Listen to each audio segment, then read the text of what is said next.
los policías en gran medida eran los mismos. Y no porque llegaban nuevos jefes, al día siguiente toda la estructura. La Ciudad de México tiene 327,000 servidores públicos. Para eso en la burocracia no somos tímidos, pues, ¿no? Entonces, de modo que al día siguiente o a los meses siguientes se envistan de un halo democrático y ahora los muchachos son democráticos, ¿no?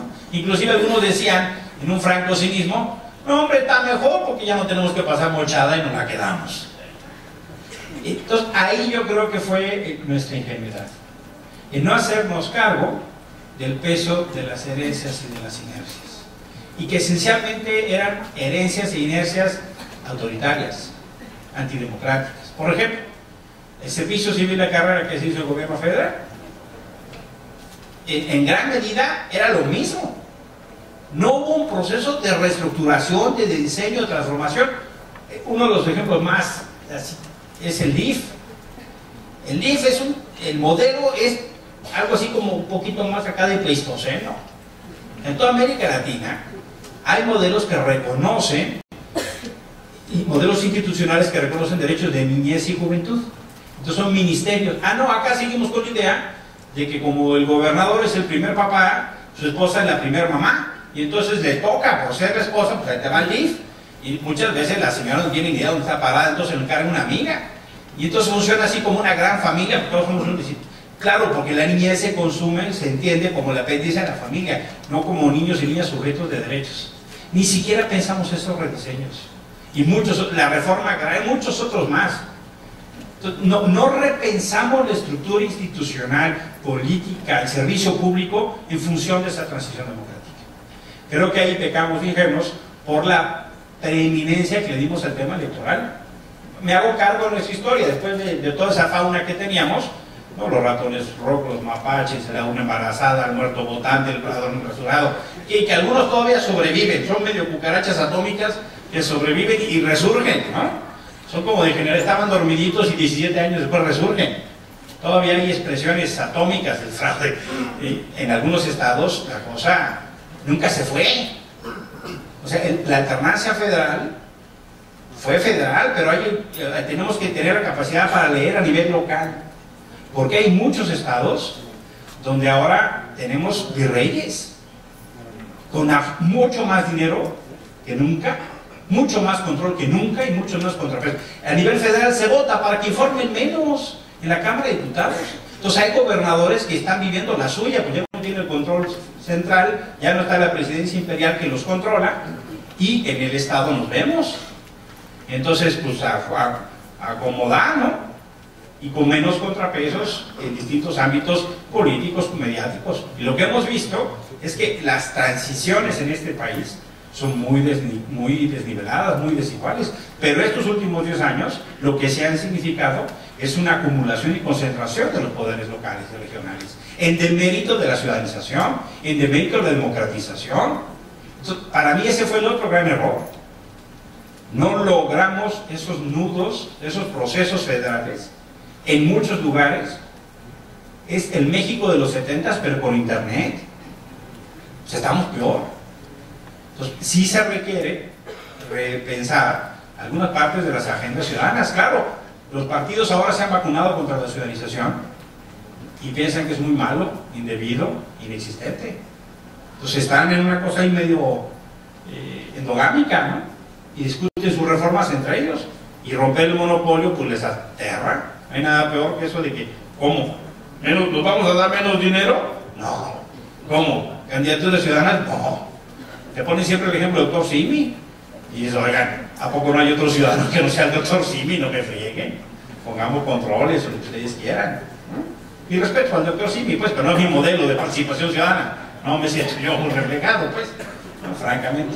Entonces creía yo, más bien que ahí tenemos sí que releer críticamente estos 10 años, y sobre esos puntales, vámonos al programa de educación cívica del IFE, donde yo sí creo que tiene mucho que hacer. Muchas gracias. Doctor Emilio Salvador González. Sí, muchas gracias. Bueno, yo insistiría, pero esta vez voy a precisar un poco más, cuando dije que sí llegamos muy rápido a esa victoria. y que la estrategia política o la estrategia militar podría haber dictado que hubiera convenido un proceso más largo de lucha y de batalla para poder haber logrado lo que se alcanzó. Si llegamos rápido, si entendemos por victoria en esa coyuntura el establecimiento de un órgano u órganos electorales autónomos. Si llegamos muy rápido si entendemos como victoria la constitución de un sistema de partidos políticos competitivo entre sí. Incluso llegamos muy rápido si entendemos como victoria exclusivamente la alternancia en el poder a nivel estatal y fundamentalmente a nivel federal. Y por supuesto que llegamos muy lento o no hemos llegado si en donde ponemos nuestra atención histórica es en un proceso social y ciudadano de lucha por la ampliación y fortalecimiento de derechos cívicos, sociales, humanos, esenciales.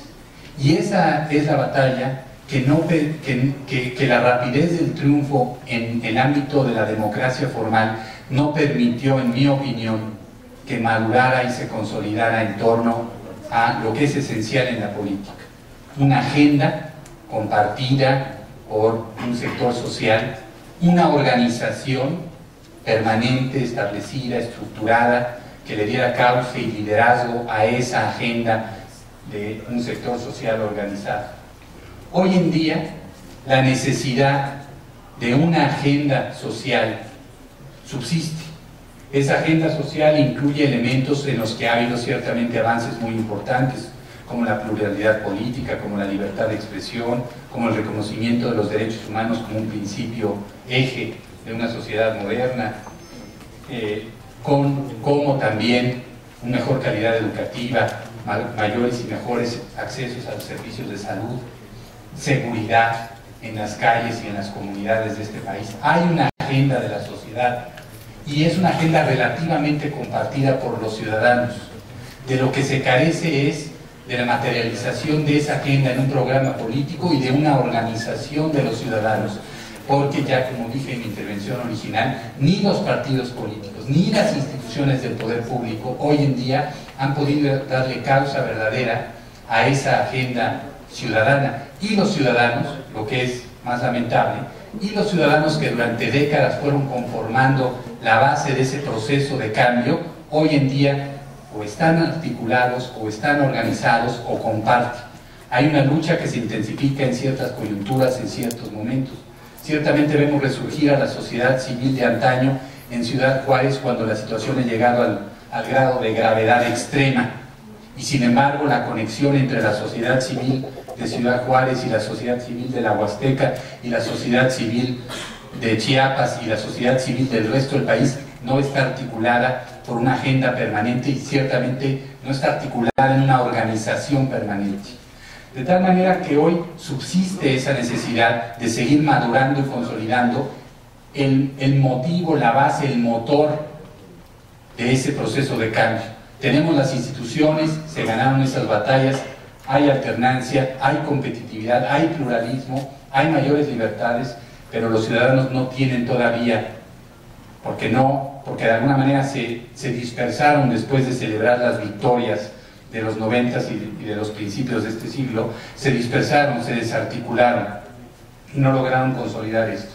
Ahora, los ciudadanos poder crear una organización de esta naturaleza o darle contenido a alguna de las organizaciones ya existentes para tener esta agenda no es una tarea fácil. Sin embargo, en este esfuerzo los ciudadanos podrían pensar, deberíamos pensar, que hay aliados potenciales ahí afuera que con otra dirección, con otra agenda, con otro impulso podrían participar conjuntamente con el poder ciudadano en este esfuerzo. Hay sindicatos, hay incluso partidos políticos, hay grupos religiosos, hay ONGs, hay instituciones como el IFE hoy en día, como comisiones de derechos humanos.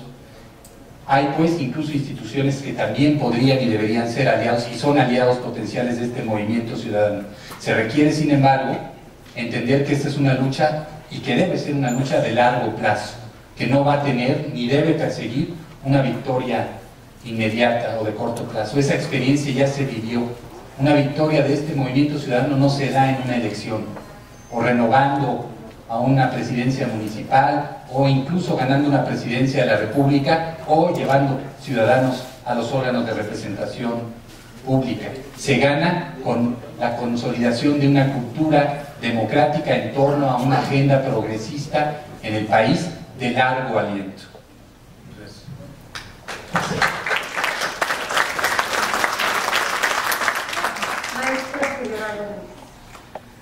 Gracias. Quiero empezar la réplica diciendo que San Luis Potosí es una de las entidades con mayor participación en el país en términos estrictamente electorales. Quiero decir, y aquí inicio la réplica a mi colega Patricio, que si uno acepta que en este momento se encuentra el mayor desapego entre las instituciones y los ciudadanos, entre los gobernantes y los gobernados, resulta inexplicable que en San Luis Potosí, en el 2003, 44% de participación ciudadana, pero en el 2009, 55.08% de participación ciudadana.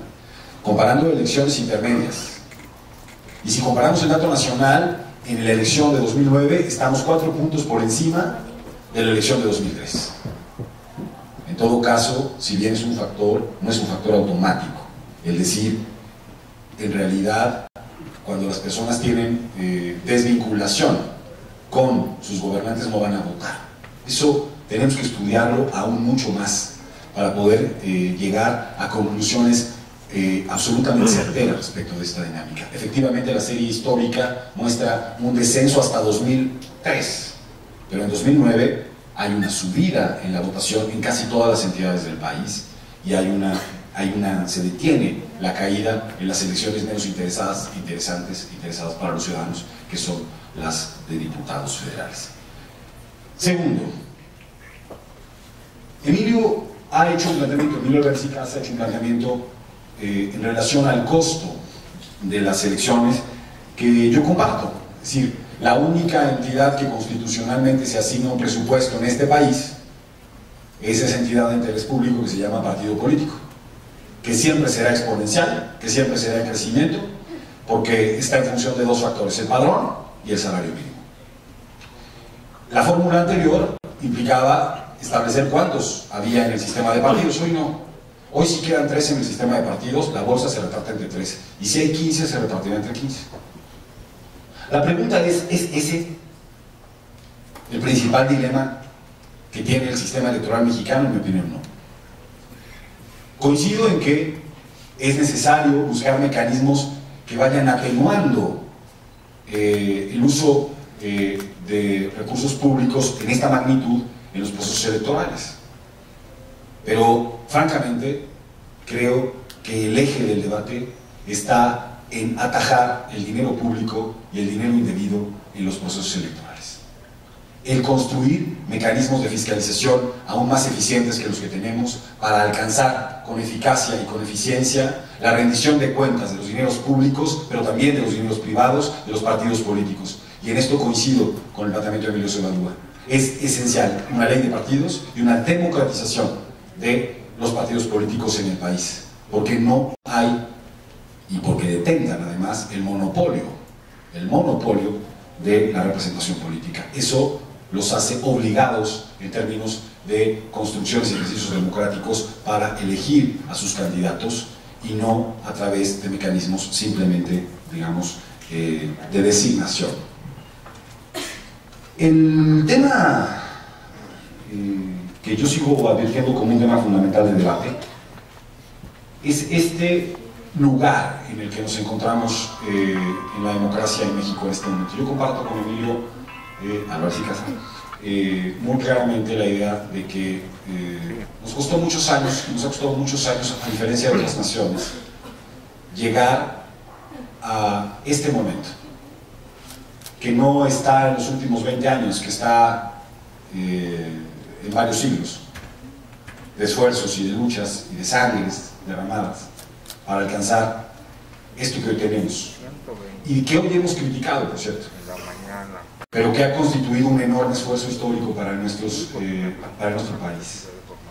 Si bien hoy hemos hablado de nuestras debilidades, creo que todos los que estamos aquí hablando como hablamos, diciendo lo que decimos, no hubiéramos podido hacerlo hace apenas 2 décadas.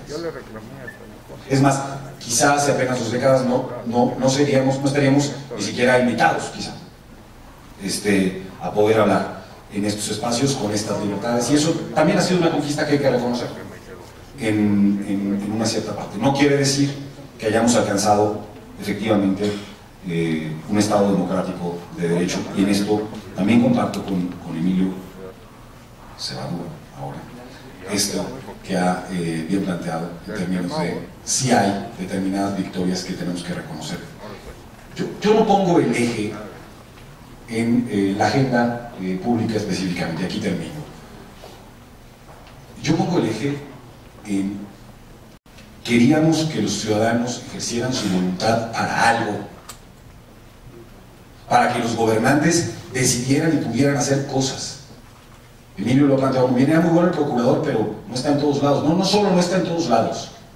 En el espacio público, en México hoy, hay poderes que se resisten a la democracia. La democracia tiene enemigos, que tienen nombre y apellido, y que están en el espacio público, y que se niegan a ser regulados, y que se niegan a entrar en dinámicas democráticas en el país. Sindicatos, medios y otros. Tienen nombre y apellido. Pusimos gobernantes para que pudieran hacer cambios, y cuando ellos llegaron al poder encontraron enemigos que no han podido derrotar. Gracias.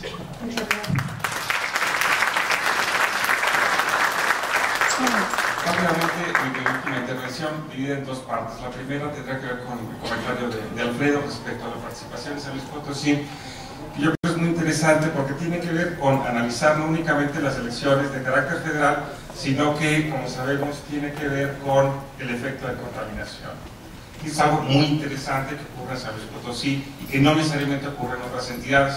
El porcentaje de participación es más alto en San Luis porque coinciden por efecto psicológico uninominales cada 3 años. ¿Qué quiero decir con esto? Uninominales importantes, y con esto trato de entender presidente y gobernador.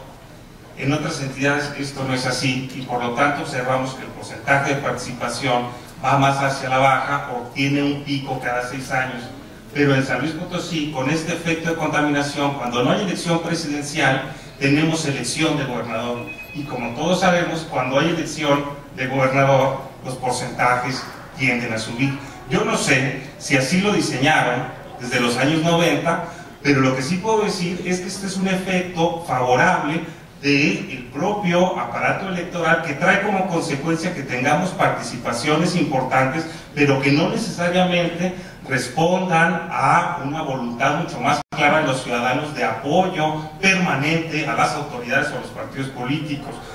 Lo que nos dan los datos y lo que nos dice la teoría es que cuando hay uninominales importantes, la participación crece. Y el problema o la virtud para San Luis Potosí es que tenemos estas votaciones no cada 6 años, sino cada 3 años. Cuando no tenemos presidencial, tenemos de gobernador, y esto hace que la participación tienda a crecer. Por eso San Luis Potosí tiene un porcentaje de votación en la elección federal más alto que el promedio nacional, porque hay un efecto de contaminación como resultado de la propaganda política y de la discusión pública, que hace que las personas que se interesen en la elección de gobernador vayan a votar, porque no se distingue necesariamente en términos de voto nulo para votar por el Ejecutivo y dejar de votar en una intermedia de diputados. Esto tiene que ver de manera muy clásica con lo que conocemos como efecto psicológico de las elecciones uninominales. Pensamos que nuestro voto en lo individual va a tener algún efecto más importante que el que aritméticamente tiene, cuando eventualmente tenemos esta vinculación con los candidatos o creemos que los conocemos, o la propia campaña electoral nos los acerca en demasía, se crea esta empatía que se denomina efecto de voto psicológico, que hace que cuando tengamos elecciones de esta naturaleza, la participación política tienda a crecer, Así es en la mayor parte de las democracias occidentales. Yo no veo por qué San Luis Potosí pudiera ser una excepción a esta regla. Lo importante es no analizar la participación política únicamente en el caso de las elecciones federales.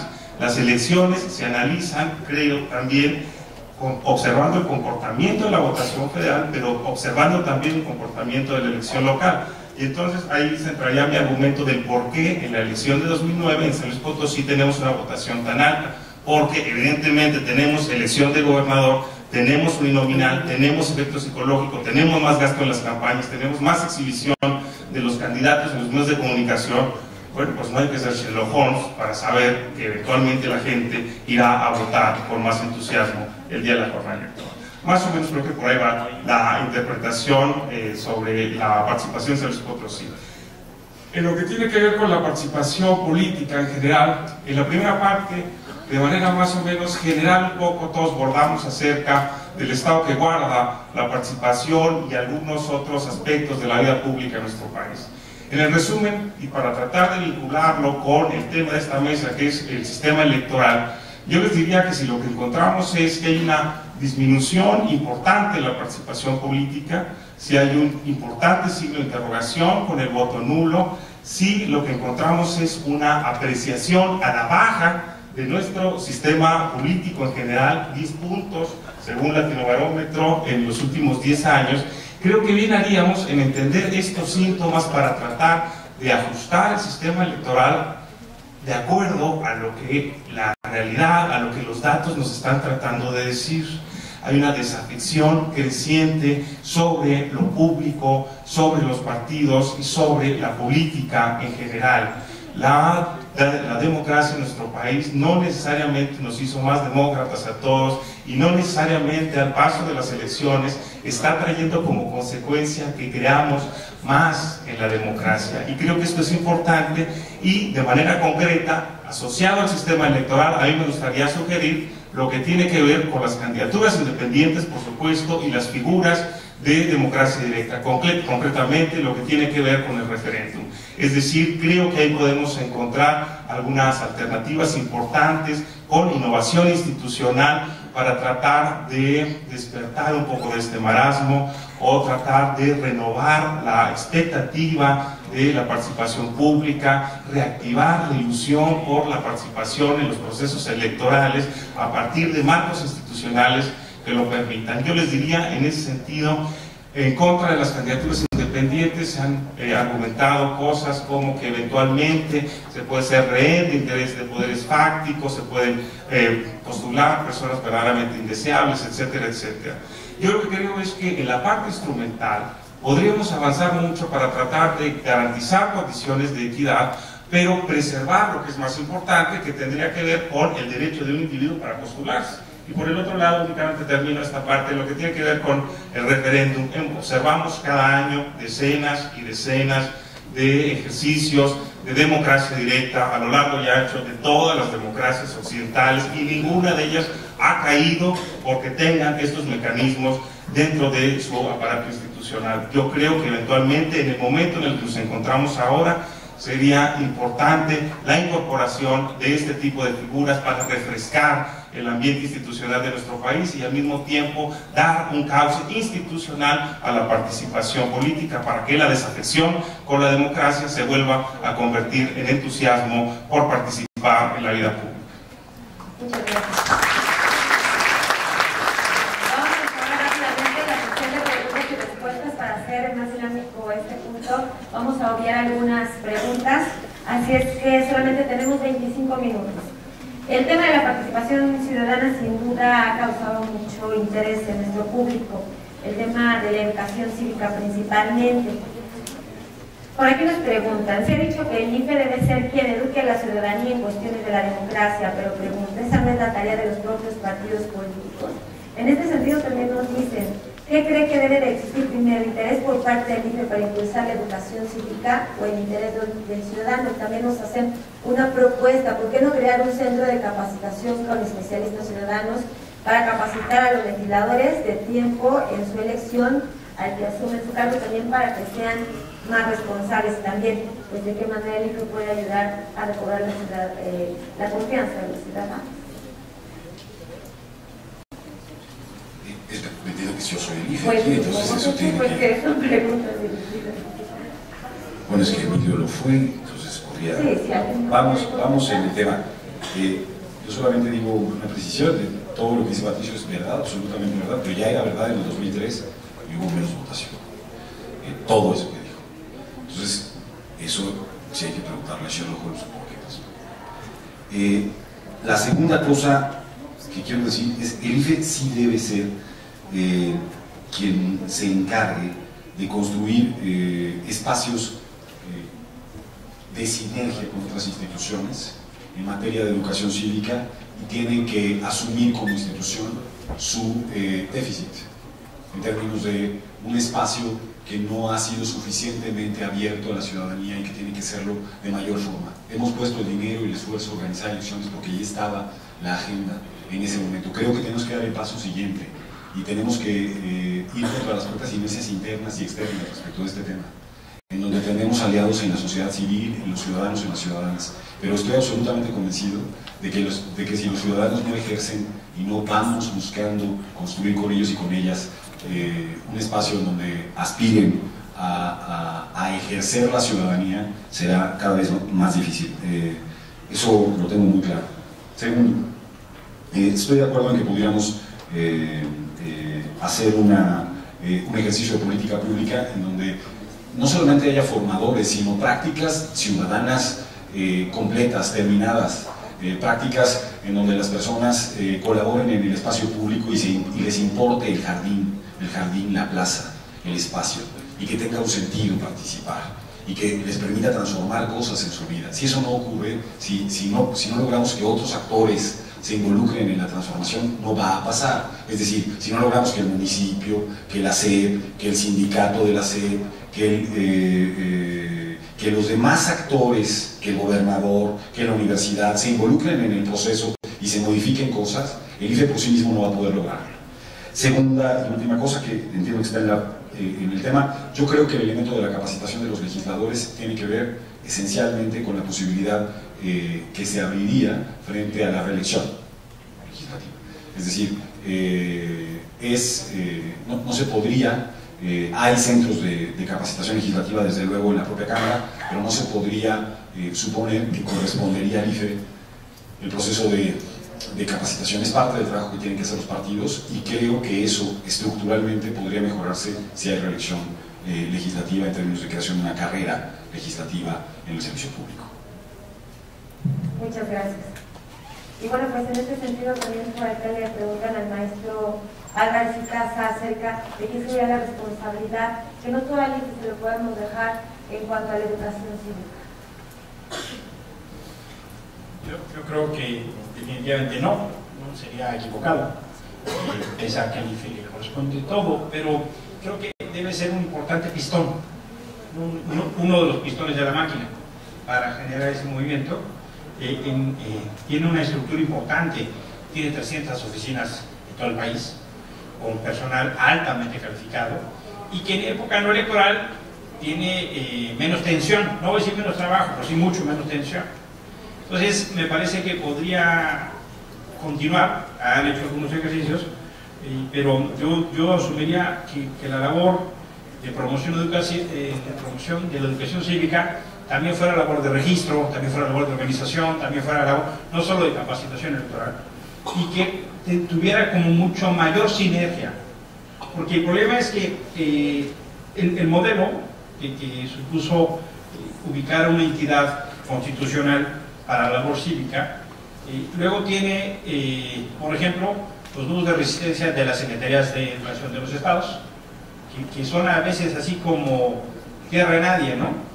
Bueno, sí, tierra del gobernador, o de la gobernadora, para hablar con un correcto lenguaje de género, ¿no? Y me parece ahí, entonces yo diría, sí creo que el IFE tiene que generar una mucho mayor sinergia, pero sobre todo de experiencia y vivencia democrática. Y creo que uno de los ejes tendría que ser cómo generar experiencia ciudadana para participar en lo público. Desde lo muy elemental, porque es que la verdad lo que vemos es que hay una ausencia de la vida en lo público. En muchas ocasiones, yo he conocido gente que se toma la molestia para hablar y decir, ya se secó el árbol que está en el camellón, ¿no? Yo entiendo, bueno, pero ¿por qué carajo de vez en cuando se echar una cubetita de agua para que no se seque el árbol? ¿No? Eventualmente, no digo que el ciudadano sustituya al gobierno, pero puede ser que en la lógica de la corresponsabilidad pudiera haber una apropiación de lo que ustedes quieran, la preservación del medio ambiente, el río, las asociaciones académicas, educativas de los derechos de las mujeres. Hombre, en ciertos espacios ciudadanos, o vamos a decirlo, vecinales, lo que se escucha a veces son los gritos de las mujeres cuando le pegan a los maridos, ¿no? Y más allá de la solidaridad de la mañana de ir a ofrecerle una tacita de azúcar, un pancito, la solidaridad, me parece que se requiere mucho más acción para evitar que la violencia contra las mujeres sea una cotidianidad. Y eso requiere organización, conciencia, manifestación. Porque a veces van las mujeres al Ministerio Público y el Ministerio Público, perdónenlo, no. O sea, revictimizan a la víctima. O si no, la que se atreve a denunciar va a regresar a dormir con el golpeador. Entonces, en la Ciudad de México ni siquiera hay un albergue por delegación para que las mujeres que deciden iniciar un proceso para enfrentar al golpeador puedan tener un lugar de refugio de paz ella y sus hijos. Entonces, eventualmente, instalar refugios y zonas de protección para las mujeres tendría que ser un asunto de interés público. Y no solo la solidaridad con la mujer golpeada. Vamos, yo creo que tiene que ver con ese punto. Doctor Emilio Sebasba González, ¿cómo fortalecer la participación democrática ante la pérdida de la confianza de los ciudadanos en las instituciones y también los poderes? ¿Cómo hacer esto? Además, bueno, pues el ejemplo del movimiento cívico de Nava se puede repetir en estos momentos en nuestro país. Bueno, yo empecé diciendo que no hay una receta o una fórmula que pueda provenir de afuera o de arriba para cómo generar ese movimiento ciudadano organizado, actualizado a los actuales tiempos. Yo creo que la situación actual, la realidad que vivimos como país en ámbitos de extremo deterioro de nuestra vida social e institucional, nos dan los elementos para las reacciones que se están dando de cualquier manera. La sociedad sí está actuando, sí está organizándose, sí está protestando, sí se está expresando, etc. ¿Cómo articular eso en un movimiento de la naturaleza que tuvieron los movimientos sociales y ciudadanos en las décadas anteriores, de manera muy prominente aquí, en dos periodos históricos al menos, ideados por Salvador Nava? Pues depende de muchos factores políticos, pero yo señalaría uno para subrayar la tesis que he manejado en todos los momentos. Se necesita definir el objetivo.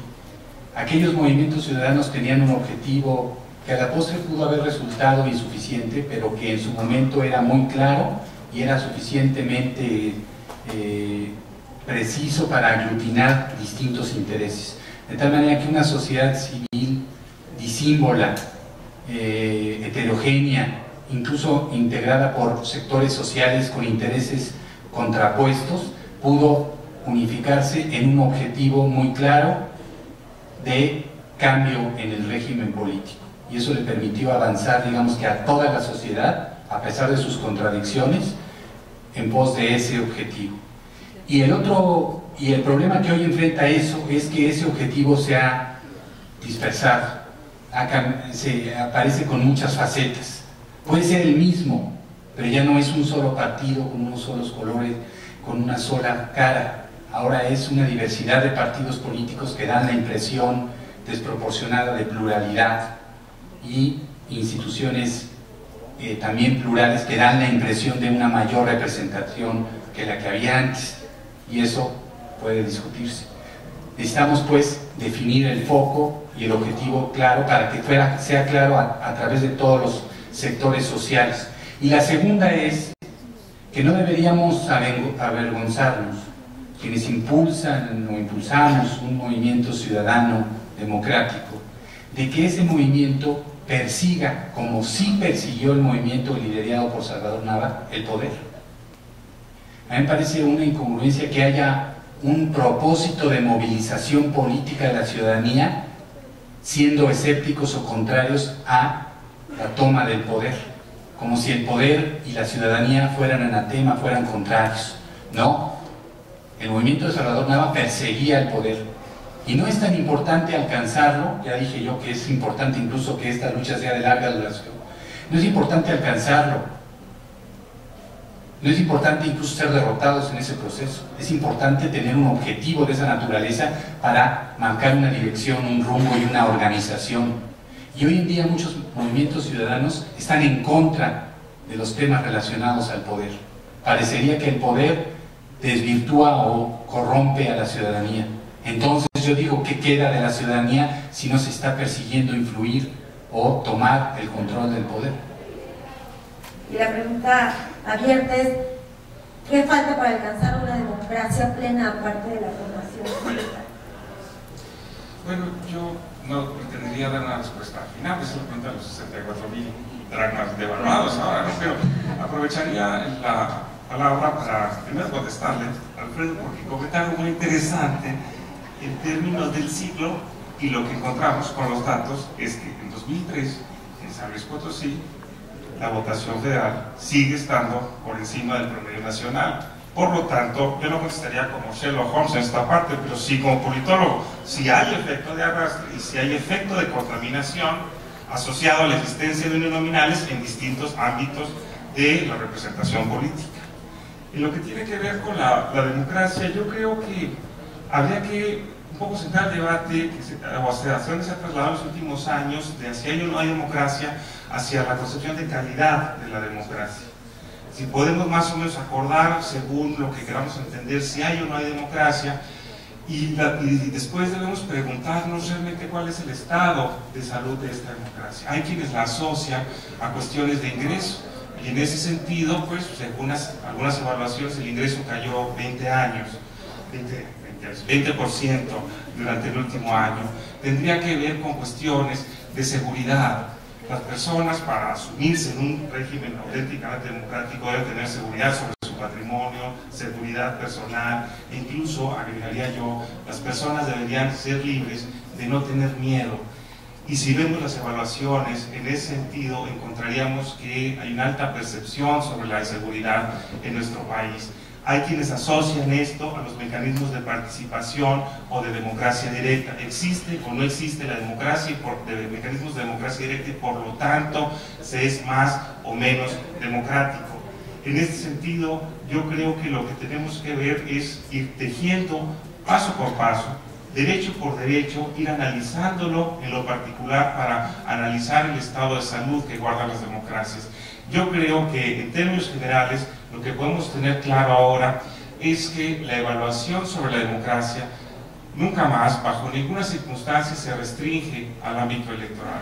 Se restringe al acceso a las libertades civiles, a las libertades públicas, a los derechos sociales, a la protección constitucional, de tal forma que podamos tratar de ir entendiendo esto de una manera mucho más integrada, mucho más abarcante, menos reductiva, donde no hay un punto de llegada, no hay final feliz, sino que por el contrario lo que encontramos es la brega permanente.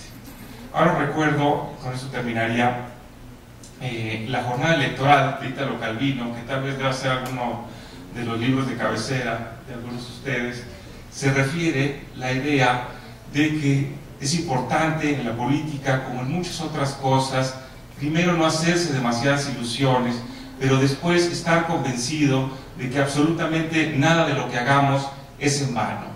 En ese margen, en ese equilibrio que tiene que ver con la generosidad de la participación y del compromiso, pero con un realismo desencantado y también escéptico, creo yo, es que podemos un poco trabajar para construir un régimen democrático mucho más sólido y mucho más generoso para todos. También por aquí, ya para concluir con esta sesión de preguntas y respuestas, se está pidiendo aumentar la participación ciudadana, pero nos preguntan cómo hacerlo cuando la democracia, los medios de comunicación, como por aquí lo mencionaban, han dicho es cara y también existe una desilusión. ¿Cómo incrementar la participación ciudadana en este sentido cuando de repente hay muchas condiciones, al menos mediáticas, en contra? Sigo el diálogo con Patricio acabando la sesión para no entretenerlos a todos ustedes. 4 puntos por encima del país de 2003, no solo San Luis, pero sigo el debate después.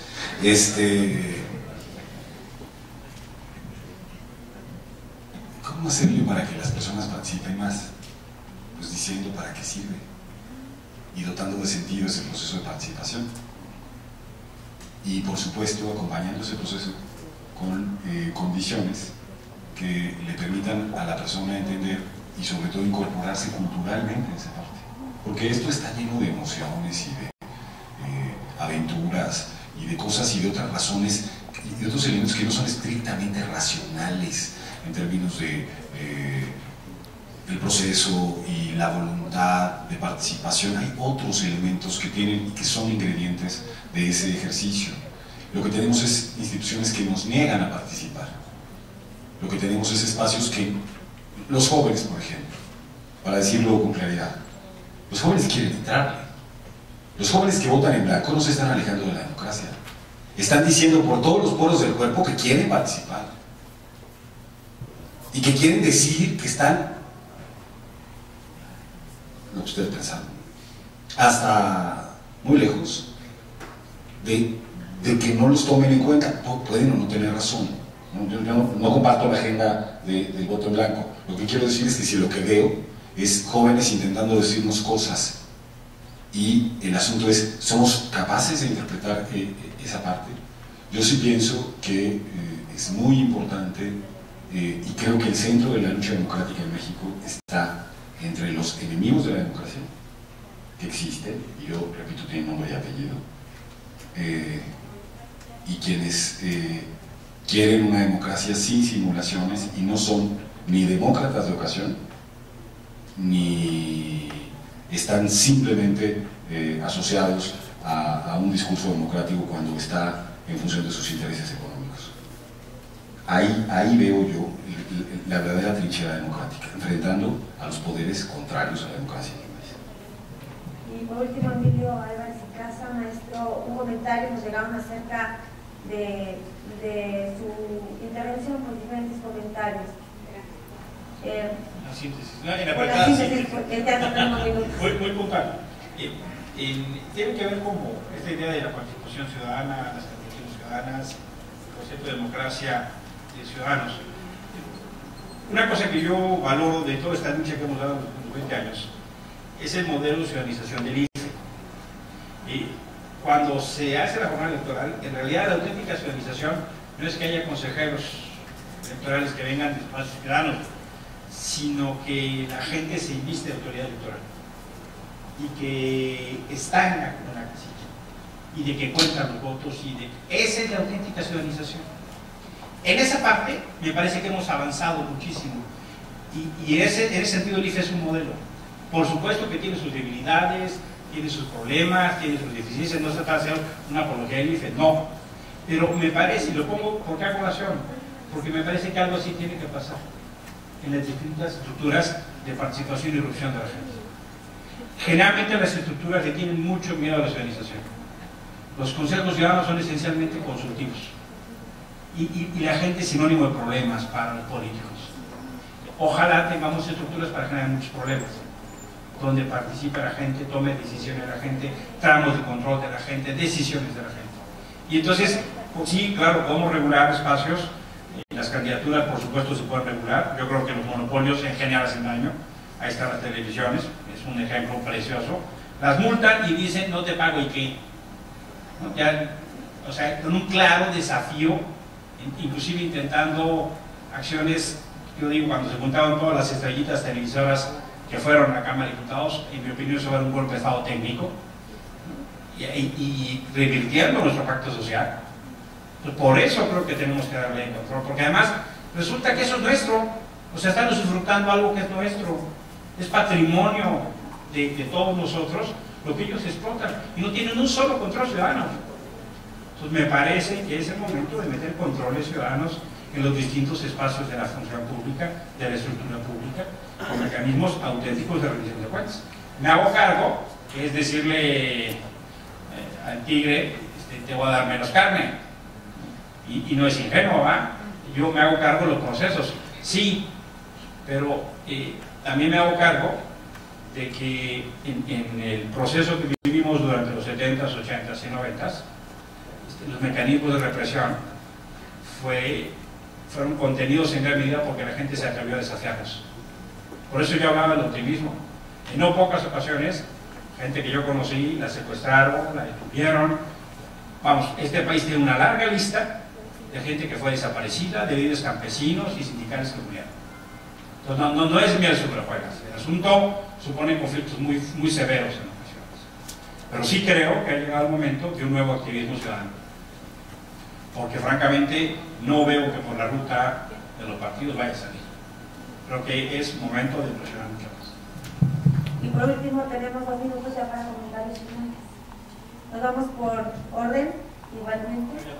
Perfecto, la síntesis. Muy bien, ahora nos vamos a... Bueno, yo solo me sumaría a lo último mencionado por Emilio.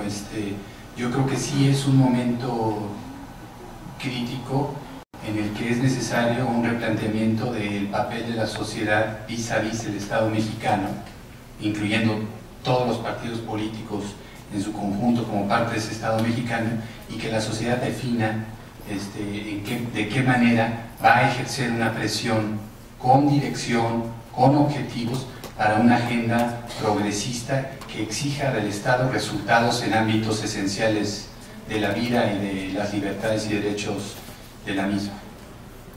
Maestro Alfredo. Sí, bueno, aprovecho, creo que la conclusión también la comparto claramente. Aprovecho la oportunidad para agradecer la invitación nuevamente, para agradecer a todos mis compañeros el haber compartido la mesa, decir que este es un ejercicio de participación, de vivir y encontrarnos, un ejercicio de pluralidades. En mi opinión, la única posibilidad que tiene el país está asociada a lo que hagan las personas dentro y fuera de las instituciones. A los partidos también los conforman ciudadanos, a las instituciones también las conforman ciudadanos. Fuera de ellas hay organizaciones que deben participar. Efectivamente, la transformación está ahí, en esa agenda. De este modo pienso que es posible. Si bien estamos en un momento muy difícil, pienso que hay esperanza y que es también una enorme oportunidad para regresar a los asuntos públicos o incorporarse, porque es primera de ellos, y poder incidir en la vida. Creo que es un momento coyuntural del país para incorporarse en una aventura ciudadana y cívica. Quienes así lo decidan, creo que no se van a arrepentir. Gracias.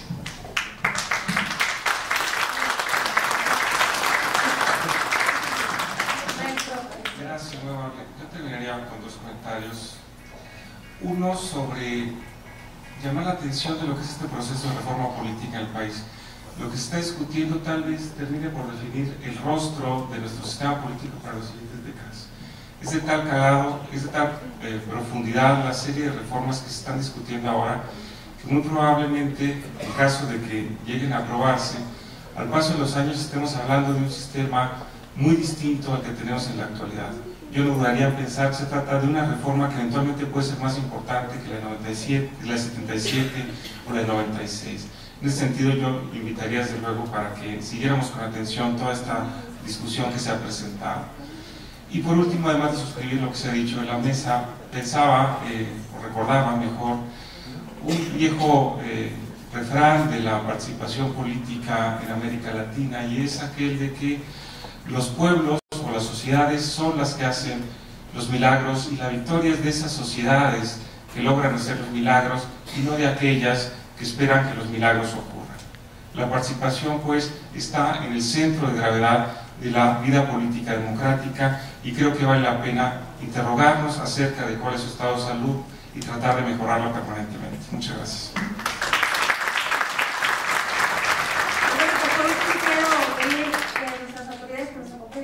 Puedan subir al escenario para entregar los reconocimientos correspondientes. El rector de la Universidad Autónoma de San Luis Potosí, Mario García Valdés, entregando el reconocimiento al maestro Alfredo Figueroa Fernández, también al doctor Emilio Cebadúa González. Muchas gracias, licenciado. Muchas gracias. También el licenciado Pablo Sergio Espuro, entregando el reconocimiento al maestro Emilio Alvarez. Y también Sí, ahí está. al maestro Patricio Rodríguez. Muchísimas gracias por haber estado con nosotros. Muchas gracias a todos ustedes que nos quieran por acompañarnos. Los esperamos ya el próximo jueves con la última mesa de debate, la cuarta y última mesa de debate. Muy buenas noches.